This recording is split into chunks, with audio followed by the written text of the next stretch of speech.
자, 자 15번 문제 보겠습니다. 자, 틀린 것은 임대료 보조 정책은 저소득층의 주택 문제를 해결하기 위해서 일정 수준 이하의 저소득층에게 정부가 무상으로 임대료를 보조해 주는 걸 말하죠. 자, 그래서 우리나라에서는 뭐가 있냐면은 임대료 보조 우리나라 제도를 보면은 주택 바우처 제도는 23회 시험과 26회 시험에 출제를 했어요. 그리고 또 뭐가 있냐면 주거급여법이라는 게 또 우리 정부가 또 새로 신설을 했거든요. 이 주거급여법에 의한 주거급여고, 이 주택 바우처 제도도 일종의 주거급여예요, 둘 다. 그래서 지금 요 두 제도를 현재 우리나라에서 실시하고 있어요. 그럼 주거급여는 뭐 누구에게? 수급자.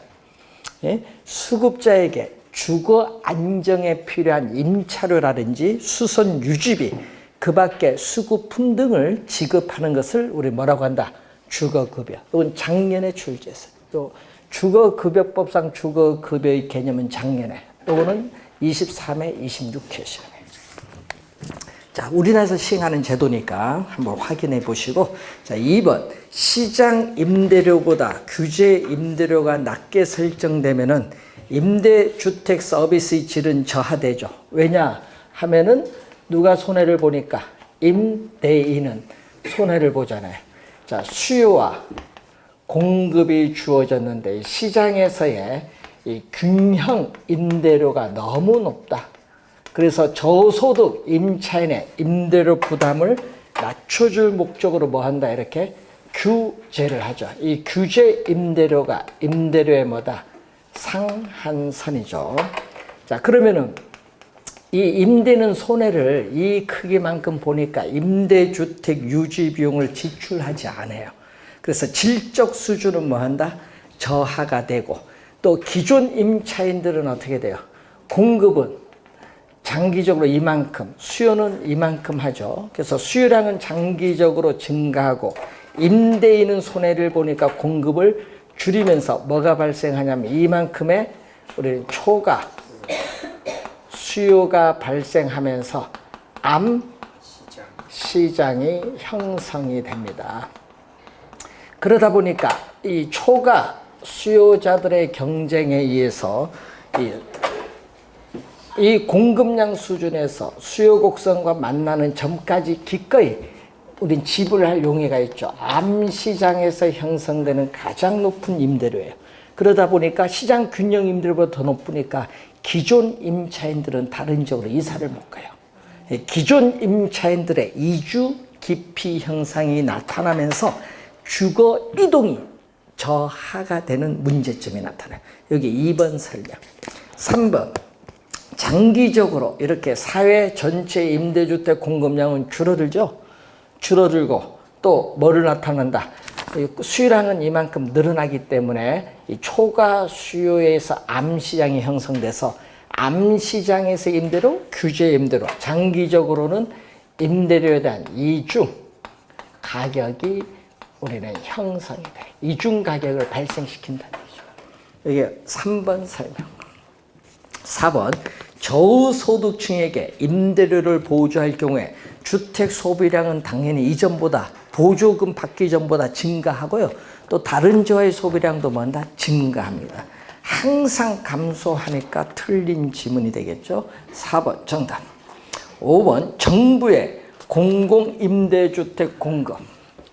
자, 정부가 임대주택을 공급을 한다.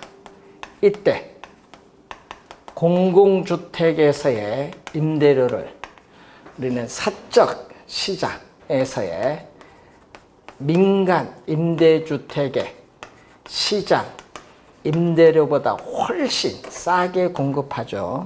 임대료가 공공주택, 민간 임대주택 두 개가 나타납니다. 임대료에 대한 이중 가격을 형성하면서 공공주택을 공급할 때는 요 차액, 요 두 임대료의 차액만큼 정부는 저소득 임차인에게 뭐를 보조해 준다? 주거비, 주택 임대료라고 합니다. 주거비는 주택 임대료를 보조해주는 효과가 있다. 그래서 5번 맞는 지문. 자, 16번 문제로 갑니다. 정부에서 주택시장을 안정시키기 위해서 매도인에게 양도소득세를 중과하기도 하였다. 만약 주택 수요의 가격 탄력성이 뭐가 되죠? 탄력적은 수요 곡선이 이렇게 완만하고 주택 공급의 가격 탄력성은 비탄력적이다. 자, 그러면 현재 이렇게 주어지겠죠. 자, 이 그림에서 양도소득세를 중과세를 하게 되면은 세금액만큼 공급 곡선이 수직으로 상향 이동하는데 이렇게 가격 인상을 통해서 요 세금 중에서 가격 인상을 통해서 요거 누구에게? 수요자에게 전가하니까 매수자 부담은 뭐가 돼? 수요자인 매수자 부담은 뭐다? 적고 누구 부담이 많다? 매도자 부담. 요 매도자 부담이 많아요. 그래서 여러분 항상 암기한 게 있겠죠. 수요가 탄력적이면 수요자는 세금 부담을 적게 하기 때문에 유리하다. 그래서 항상 탄력적일수록 세금 부담을 적게 하기 때문에 유리하다. 꼭 기억해 두셔야 되겠습니다. 4번 정답. 매도인이 더 많은 부분을 부담합니다. 17번. 다음 중 위험 회피적인 태도와 거리가 먼 내용은 위험을 감수할 만한 충분한 유인, 인센티브가 있거나 회피가 불가능한 위험이라면은 투자자는 기꺼이 위험을 감수하면서 투자를 합니다. 1번 맞고, 자, 2번 지문 보시면은, 자, 기대 수익률 위험일 때, 위험이 제로일 때 얻을 수 있는 요 수익률을 뭐라고 하죠? 무위험 자산의 수익률. 무위험률은 순수한 시간에 대한 대가죠. 자, 위험 회피형 투자자의 무차별 곡선이에요. 자, 이때 요 각도가 뭐죠? 요 각도가 투자자의 위험에 대한 회피도. 위험 회피도가 크면, 이 투자자의 위험에 대한 회피도가 크면 무차별 곡선의 기울기는 급해진다. 완만하다 하니까 틀린 지문. 2번 정답. 3번 위험 회피형 투자자의 무차별 곡선 요 X축에 대해서 뭐다? 우상향. X축에 대해서 우상향. 위험 회피형 투자자의 무차별 곡선은 이렇게 위험축에 대해서 볼록한 우상향하는 곡선으로 나타난다. 맞는 지문. 자, 4번, 5번을 보시면은, 자, 4번, 5번 지문 보면요. 위험 회피형. 자, 위험 회피형 투자자는 합리적 투자자. 자, 위험 회피형 투자자는 합리적 투자자라고 해요. 자, 행위를 보면, 자, 행위. 자, 예를 들어서 상가, 아파트 두 투자안이 있는데, 이 두 투자 안에 기대 수익률이 같다. 기대 수익률이 같을 때는 위험이 뭐한 것을? 낮은 것을 선택하고, 위험이 동일하다. 위험이 동일할 때는 뭐가 높은 거? 기대 수익률이 높은 투자안을 선택한다. 자, 그래서 4번 위험 회피형 투자자는 평균 분산의 지배 원리에 입각하여 투자하죠. 이게 바로 뭐가 돼? 이게 바로 평균 분산의 뭐다? 지배 원리예요. 입각하여 투자를 합니다. 4번 맞고, 5번 위험 회피적인 태도는 합리적 투자자의 태도. 맞는 지문. 자, 18번 문제로 갑니다. 부동산 투자자 A씨가 보유한 부동산 포트폴리오를 보면 다음과 같다. 이 포트폴리오의 기대 수익률은 얼마냐?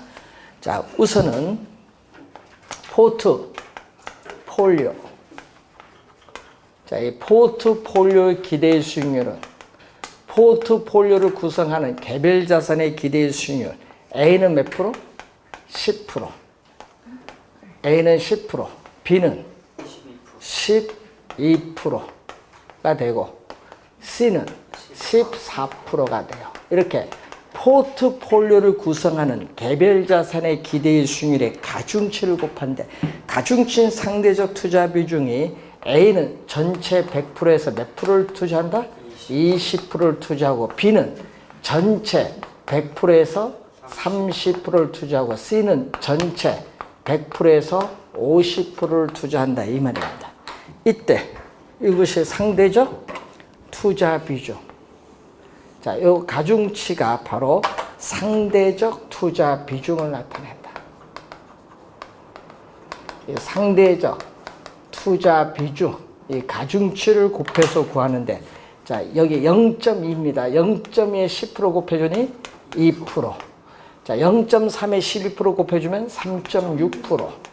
자, 14%를 0.5로 했더니 7%에서 12.6%가 포트폴리오 기대 수익률.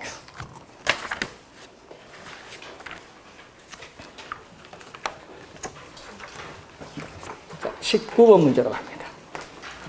자, 대출기관에서 부동산의 담보평가 시에 자산 가치와 현금 수지를 기준으로 최대 담보대출 가능 금액을 구하는 경우 다음 조건이 명시된 대상 부동산의 최대 담보대출 가능 금액은 얼마인가? 거기에 대부 비율이라는 게 용어가 하나 나왔거든요. 대부 비율은 담보 부동산에 뭐를 기준했다? 자산 가치. 자, 이 자산 가치 기준하는 게 LTV.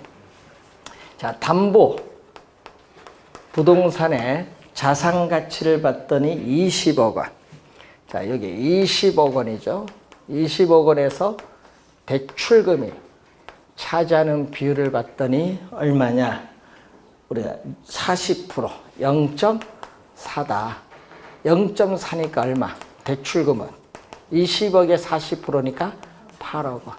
자, 자산 가치 기준은 우리가 8억 원. 자, 여기에 대해서 현금 수지 기준. 현금 수입과 지출 기준 나오는데 거기에 뭐가 나오냐면 부채 감당률이라는 용어가 나와요. 자, 부채 감당률은 순 영업 소득이 부채 서비스액에 얼마가 되는가 이걸 보는 건데 얼마? 순 영업 소득은 문제에서 순 영업 소득은 1억 2천만 원. 부채 서비스액은 대출금에 뭐를 곱해준다? 저당 상수를 곱해주면 되겠죠. 자, 저당 상수가 문제에서 0.1, 0.1 그리고 요 값이 1.5죠. 자, 0.1 요거 분모 분자 10을 곱하면 여기 1이고 여긴 12억입니다. 그럼 대출금은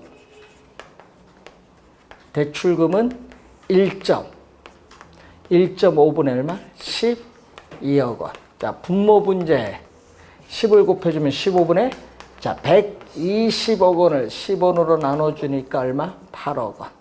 자, 둘 다 계산했더니 얼마? 8억, 8억. 8억, 8억, 2번 정답이 되겠습니다. 자, 20번. 부동산 투자 분석에 관한 설명 중 틀린 것. 내부 수익률은 기대 수익률이죠. 이 기대 수익률이 요구 수익률보다 작은 경우에는 투자 기각, 투자 가치가 없어요. 투자 기각을 합니다. 자, 수익성 지수. 자, 여러분 올해 출제 또 1순위가 되는 용어죠. 수익성 지수. 요 개념 모르면 안 돼요. 자, 여러분 개념 정확하게 기억을 좀 해두셔야 될 용어죠. 현금, 부동산 투자로부터 장래 예상되는 분자는 돈이 들어오는 것이고 분모는 돈이 나간 거. 요거 꼭 기억을 해둬야 돼요. 분모 분자. 현금 유입의 현재 가치를 현금 유출의 현재 가치로 나눠버리면 요 값이 분모 분자죠. 분모 분자는 뭐를 기준? 1을 기준으로 판단. 자, 이 1을 기준으로 1보다 크면 현금 유입의 현가, 돈 들어온 것이 나간 현금 유출의 현가, 현재 투자한 금액보다 크기 때문에 투자가 이루어진다. 투자가 이루어진다. 자, 여기 2번 설명.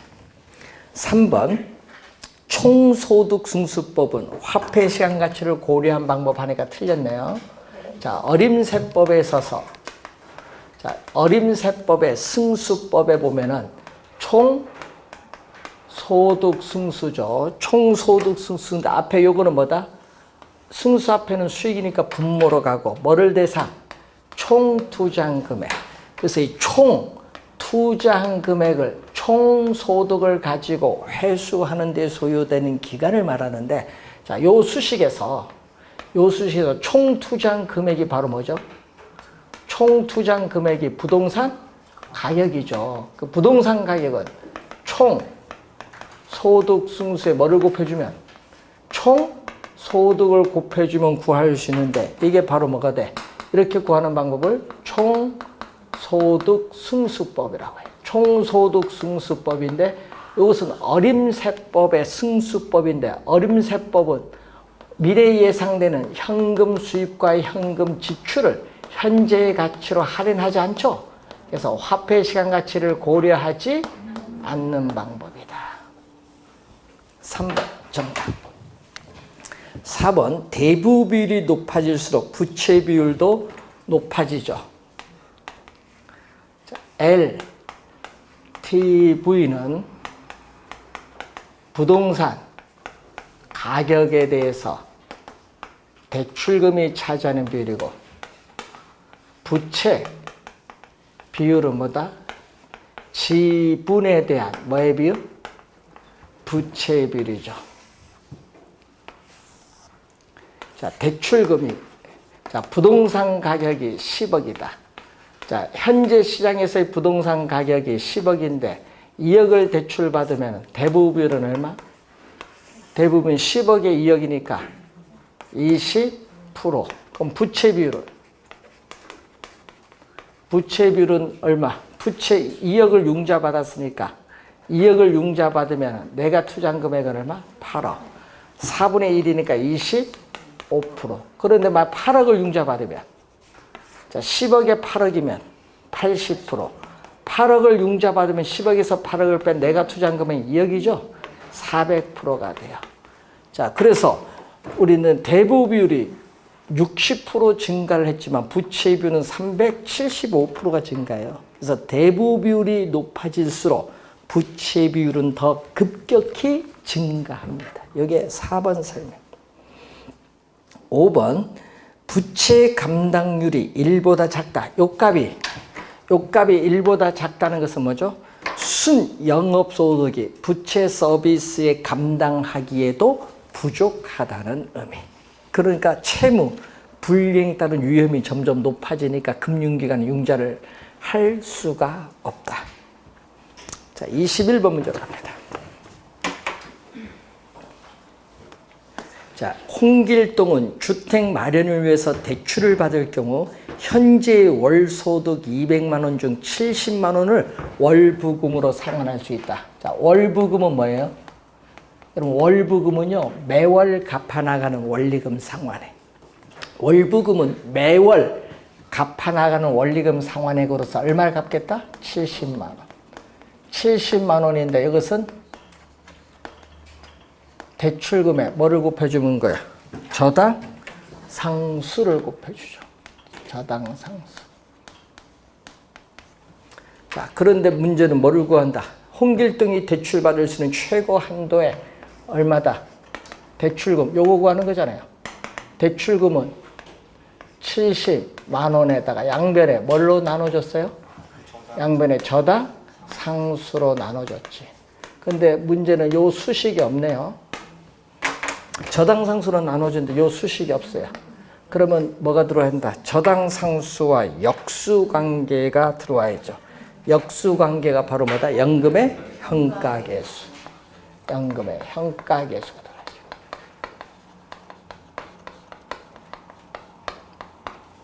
1번 정답.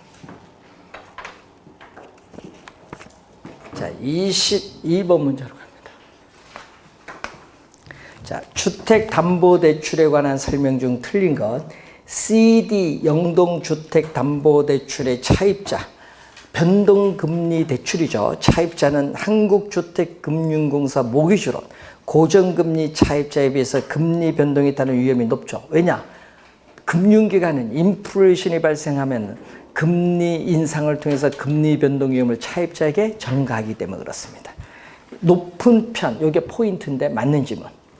자, 2번 연간 이자율이 같은 1년 만기 대출인 경우 대출자는 기간 중 4번 나눠 받는 것이 기말에 한 번 이자를 받는 것보다 유리하죠. 왜냐? 대출자는 4번 나눠 받으면요 3개월마다 어떻게 돼요? 금리 변동 위험을 차입자에게 전가시킬 수 있기 때문에 1년에 한 번 받는 것보다 유리하다 이 말이죠.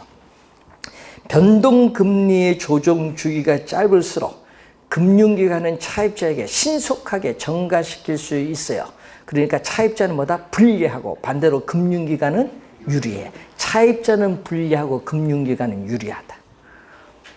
자, 4번 대출이 이루어지는 과정에서 설정 비용 등 대출 수수료의 부과가 이루어지면은 실제 우리 융자금과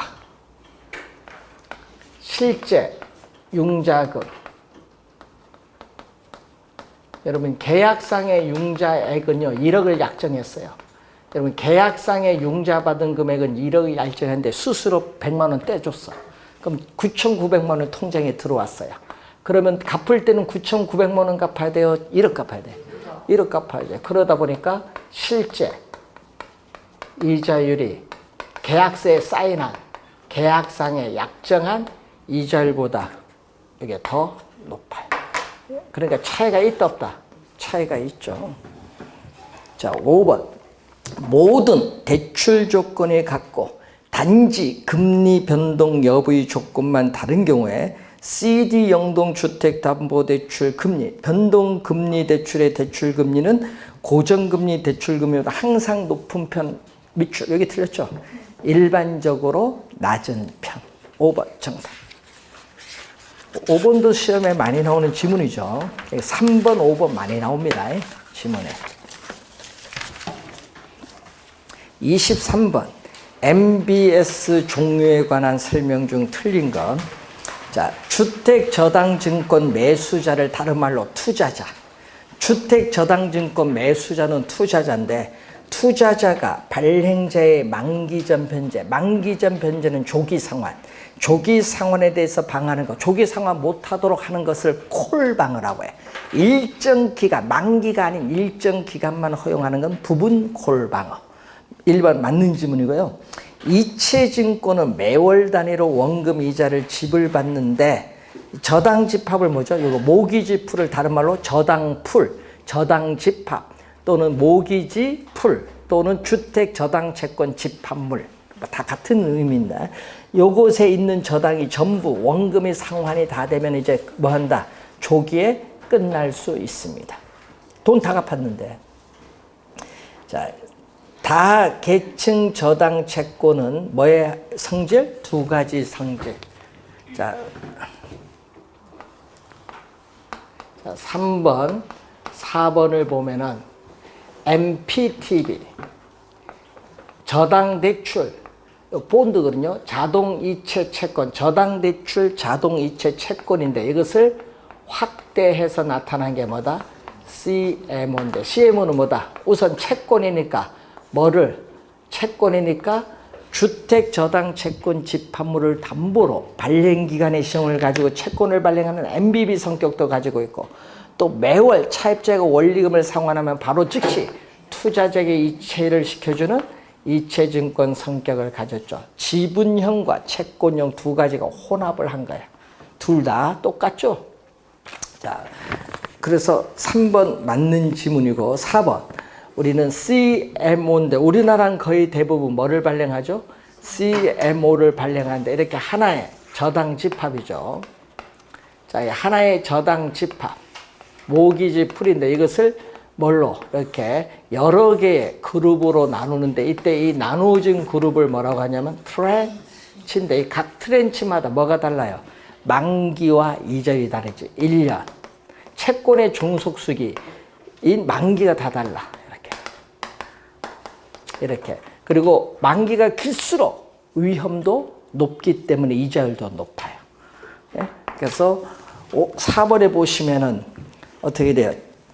이자율과 채권의 존속 시기는 만기죠. 이걸 다르게 하여, 다르게 밑줄, 동일한 게 아니라 다르게 하여 나누어진 그룹이 뭐죠?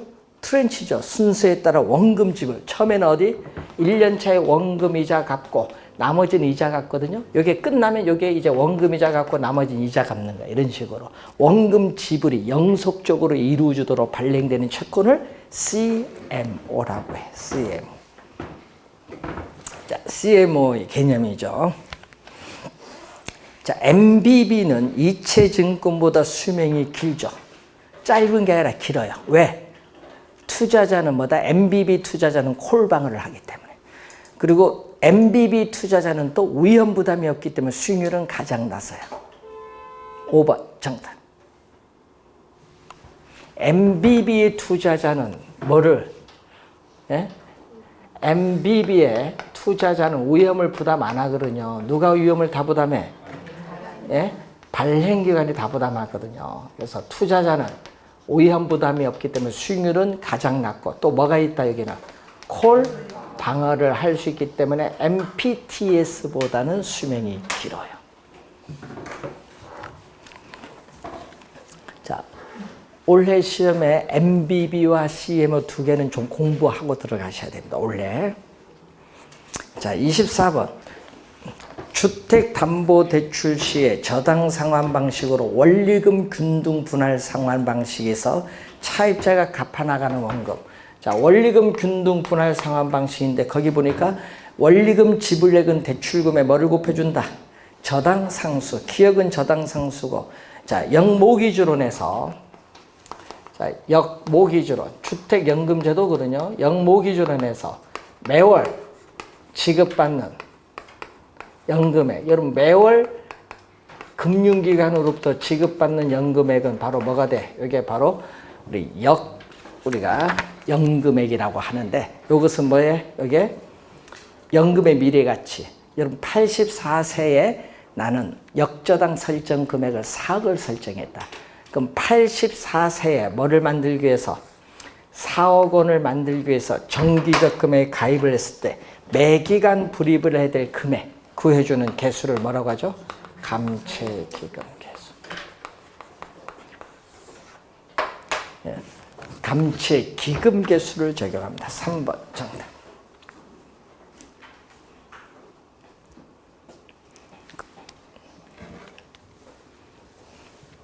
자, 25번.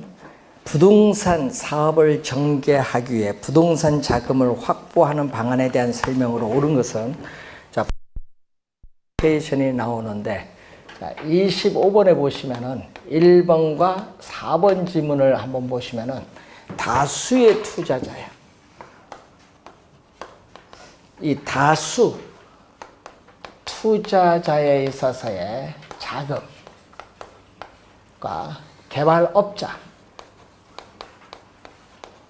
개발업자는 건설회사일 수도 있고 개발회사일 수도 있고 니추회사일 수도 있는데 이 개발회사가 뭐가 된다? 신디케이터. 부동산 개발 사업일 때는 개발업자 자신이 신디케이터가 돼요.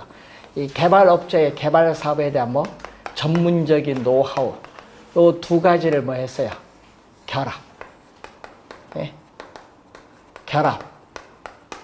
한 투자자치단 여러분 다수의 투자자들의 자금과 개발업자의 전문성을 결합해서 부동산 개발 사업을 공동으로 합니다. 공동으로 하는데 이것을 우리 뭐라고 하죠? 부동산 신디케이션. 신디케이트란 얘기인데 이거는 뭐다? 우선은 투자자들이 직접 투자하는 거예요. 직접 투자, 간접 투자가 아니라 직접 투자하면서 무슨 방식? 지분. 자기 자본을 조달하는 금융 방식.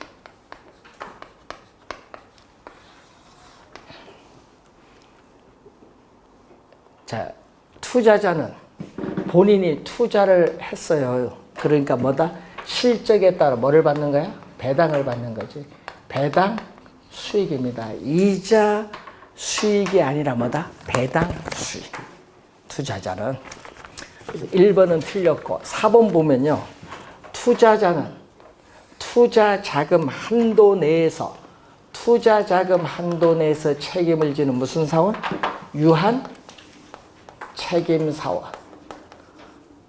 그리고 개발업자는 뭐죠?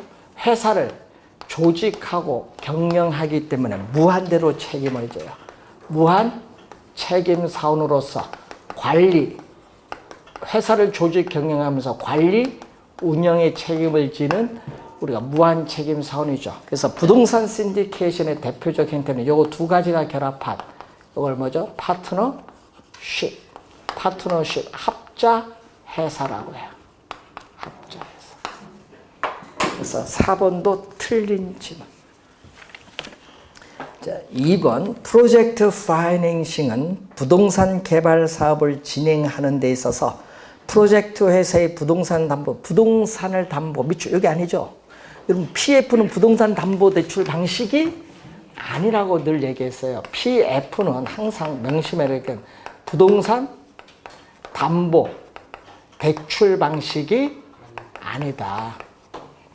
뭐를 해야 돼? 특정 프로젝트 개발 사업의 미래 수익성, 사업성을 담보로 하지. 그래서 틀린 질문. 3번과 5번이 우리는 뭐에 대한 설명? 리츠. 부동산 투자 신탁 또는 부동산 투자 회사라고 부르는 리츠. 자, 3번 보면은 투자자들의 자금을 확보하여 부동산에 투자해 실적 배당하는 형태이고 소액 자금을 모아서 대규모 자금을 만들어서 투자하는 부동산의 뮤추얼 펀드라고 해요. 뮤추얼 펀드. 3번 정답이고 4번 리츠는 부동산 개발 사업 등에 직접 투자하는 것이 아니라 리츠는 뭐다? 우리는 자산 운영 전문 인력이 투자를 해요. 그래서 간접 투자야. 직접 투자가 아니라 간접 투자이면서 이 자체가 하나의 상품. 3번 정답. 26번. 자, 2018년부터 2019년까지. 자, 2018년 말, 2019년 말. 자, 매년 연말에 동그라미. 매년 연말에 얼마씩? 100만 원씩 복리로 뭐 했다? 우리는 연간 이자율 10%를 예금할 경우에 2019년도 연말에 받게 된 연금의 미래가치. 여러분 100만 원 적립하자 바로 찾죠? 이자가 없어요. 넣자마자 찾아요. 2018년 말에 넣으면 1년 동안 뭐가 붙어? 이자. 1년 동안 1 플러스 0.1의 1승이죠? 110만 원. 두 개 더 해주니까 얼마다? 210만 원. 210만 원. 1번 정답. 문제 잘 보여야 돼. 연말입니다. 연초, 연말이 답이 달라요. 그래서 문제를 잘 보셔야 돼, 항상. 27번. 일반적으로 주택저당대출에서의 대출금리는 금융기관에서 결정한다고 할 때 다음 중 금융기관의 대출금리를 인상에 동그라미. 인상시킬 수 있는 요인을 묻는 거죠. 자, 대출금리는 대출자가 정하는 수익률이에요. 이 대출금리는 시장의 실질 이자율에다가 차입자의 신용에 따르는 오위험에 대한 대가에다가 인플레이션이 예상되는 경우에는 예상 인플레이션율을 더해주면 되겠죠. 자, 거기 보시면 경쟁금융기관의 금리가 대부분 인상됐다. 시장의 실질 이자율이 높아서 대출금리가 올라요. 자, 가까운 장래의 시장금리에 인상될 가능성이 높아졌다. 시장금리가 인상된다는 건 인플레이션이 발생해서 인상되는 거죠. 뭐. 요게 오른 거죠. 요게 오르면 뭐도 오른다. 요것도 오르지. 요거는 뭐다? 1번 지문. 요거는 몇 번? 2번 지문. 요거는 뭐다? 차입자의 수입 감소가 예상되고 과거의 부도를 낼 수 있다. 차입자 여기에 올라가는 거죠. 3, 4번은 요거. 차입자의 신용에 따른 위험에 대한 대가로서 대출 금리가 올라요. 그럼 신용도가 낮을수록 금리는 높아요. 자, 5번 정답인데 정부가 주택 저당 대출에 대한 대부 비율 한도를 감소. 여러분 대부 비율 한도 감소. 이건 대출금이 줄어들거든요. 5번 LTV는 부동산 가격에 대한 대출금을 묻는 건데 이걸 한도를 줄인다는 것은 대출금이 줄어들어요. 부동산 가격에 대한 대출금이 줄어든다. 대출금이 줄어들면은 자금에 대한 수요도 줄어들겠지. 금리. 여러분 대출금이 줄어든다는 것은 구매력이 떨어져서 수요도 뭐한다? 감소하기 때문에 자금 수요도 자금에 대한 수요도 줄어들어요. 그럼 지금 현재 금리가 여기서 결정되는데 자금에 대한 수요가 줄어들면은 어떻게 돼요? 대출 금리는 뭐다? 하락을 해요. 5번은 금리 하락. 자, 28번 문제로 갑니다. 부동산 금융에 관한 설명으로 틀린 것은 다수의 투자자가 자금을 받아 기업이 구조조정을 위해 매각하는 부동산을 매입을 하고 개발 관리 운영에서 수익을 분배하는 뮤추얼 펀드다. 뮤추얼 펀드로서 서류상으로 존재하는 명목회사. 1번 정답이죠. 1번은 뭐에 대한 설명? 자기 관리가 아니지. 기업 구조조정이지. 기업 구조조정. 기업 구조조정 부동산 투자에서. 자, 기업 구조조정 부동산 투자회사는 뮤추얼 펀드 형태로 운영. 소액 자금을 모아서 대규모 자금을 만들어서 뮤추얼 펀드 형태로 운영되고요. 기간이 정해졌어요. 기업 구조조정 목적이기 때문에 영속적이 아니라 한시적으로 운영이 되면서 어떻게 돼? 여기는 페이퍼, 본점 외에 지점을 설치할 수 없고 직원을 고용하거나 상근 임원을 둘 수 없는 페이퍼 컴퍼니. 무슨 회사? 명목회사. 1번 정답. 2번 주택연금이란 주택을 금융기관에 담보로 맡기고 금융기관으로부터 연금과 같이 매월 노후 생활자금을 지급받죠. 개념이 나와 있고 3번 코픽스는 은행 자금 조달 비용을 반영한 대출 기준금리. 여러분 대출 기준금리가 두 개가 있어요. CD 금리와 코픽스 두 개가 있는데 이전에 양도성 예금증서 금리가 은행의 자금 조달 비용을 제대로 반영을 하고 못하고 있다는 지적 때문에 도입된 제도. 언제? 2012년 말에 도입됐어요. 코픽스는. 3번 맞는 질문이고 4번 고정금리 주택담보대출은 차입자가 대출기간 동안 지불해야 하는 이자율이 똑같다. 동일한 형태로 시장금리가 변동에 관계없다. 대출 시에 확정된 이자율이 만기까지 계속 적용됩니다. 우리나라는 대표적이지만 한국주택금융공사의 보금자리론이 대표적인 고정금리입니다. 변동금리 주택담보대출은 이자율 변동으로 인한 위험을 차입자에게 뭐한다? 전가를 하는 방식으로서 금융기관의 이자율 변동 위험을 줄일 수 있죠. 왜? 차입자에게 전가하니까. 장점을 갖습니다. 자, 1번이 정답이고 29번 부동산 개발에 관한 설명 중 틀린 것. 우리나라의 도시개발은 매수 방식 또는 환지 방식, 또 매수 방식과 환지 방식을 혼합한 방식으로 시행할 수 있습니다. 자, 개발 사업의 타당성 분석에서 이 개발 의사결정의 준거, 기준이 되는 것은 재무적, 다른 말로는 경제적, 재무적 타당성 분석 또는 경제적 타당성 분석이라고 해요. 수입 비용을 비교하죠. 자, 여러분이 살고 있는 지역의 주거 환경이 악화돼서 주택을 재개발하거나 재건축할 때 지정을 하는 게 바로 재정비 촉진주거예요.